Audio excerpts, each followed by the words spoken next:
Woohoo! Hello, Nathan.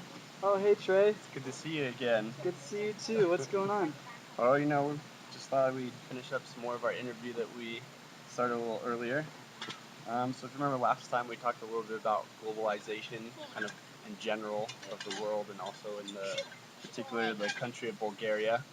Um, so we're going to move on to our next topic, which actually deals with the set of goals that the United Nations has come out with.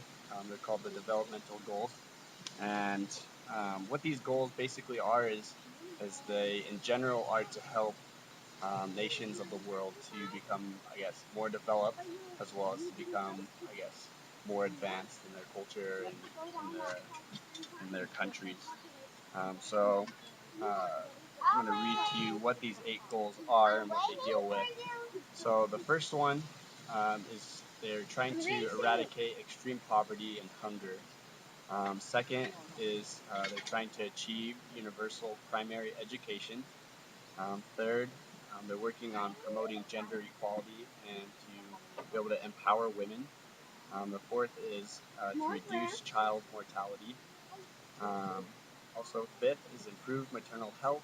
Six, combat HIV and AIDS, malaria, and other diseases. Seven, they want to ensure environmental sustainability. Eight is working on global partnership in developing countries. So those are the 8 main goals. What they're trying to do with these 8 goals is they're working to achieve them by next year. They've been working on them for about 10 years.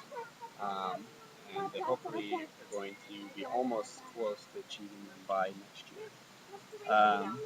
So I guess from hearing these, Nathan, what are your thoughts about these 8 goals?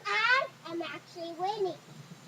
Well, I think there's some good goals. I don't know how they're gonna manage to complete all of them in one year. That's pretty impressive if they can actually do that.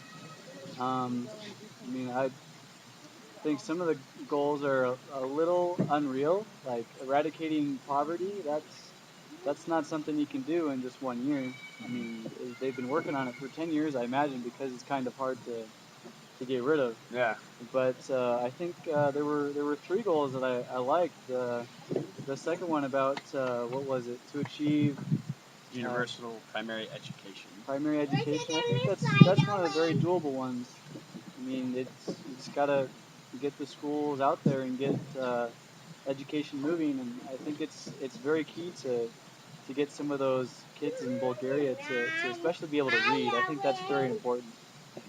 The third one, the one about equality, I think that's doable. I mean, it'll take more than a year probably, but to get women and men on the same page, to get them both working in equal jobs, I think that's a good idea. That way, everybody's sharing the load. And your fourth one, what was your fourth one? Fourth one was reduce child mortality. Reducing child mortality.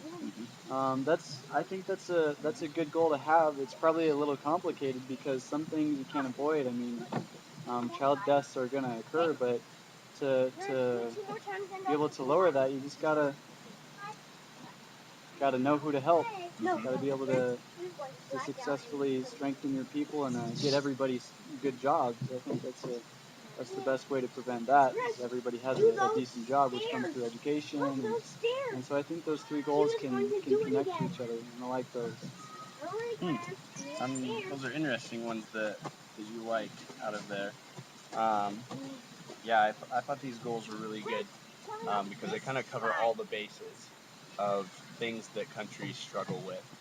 And I guess for you personally, do you feel that these goals cover, I guess, all the bases, or would there be any more that you would want to add that you feel that countries could focus on? I think this pretty much covers, like you said, the basis of everything. Because the goal is to get people moving. Um, these once these goals are completed, people are going to be more successful and have jobs and be able to kind of grow in themselves. You won't need the help of other countries so much because the country will be able to sustain its own self. And so I think it works to a good end. Okay, cool. So if they do achieve these things, then that'll be a good thing for the world if they're able to do this by next year. Um, but I guess to you personally, if you, I guess, had $100,000, and let's say you were feeling charitable as a person and wanting to give that money to some sort of cause that would, I guess, help develop a certain country in the world, what do you personally think that you would spend that money on? Well, if I was feeling charitable, especially towards Bulgaria, I would probably put it towards books. 'Cause I think I mean, education is number one when it comes to helping people. Well, that's what I believe. I believe education comes first. And so I'd find a way to buy some elementary books so the kids can start reading them and start practicing their reading comprehension skills. I think that's a great idea because really, like, an education is at the foundation of like every country. I mean, that's a lot of what developing countries struggle with, is a lot of the kids don't have opportunities to be able to get an education. A lot of them go straight into the work field, whether it's like working in a rice paddy field or going into some sort of sewing factory making clothing, um, those types of things, or even working in mines and stuff like that. When they go straight into that, they don't have the opportunity to get that education, and they'll never really, I guess, progress beyond where they're already at. So I really think that's a good way to be able to spend your money, to be able to help develop countries, is to help them get an education through buying books. Well, thanks, Nathan, for helping us again with this section. You're welcome, Trey. I guess let you go down the slide one more time, but we'll get out of here.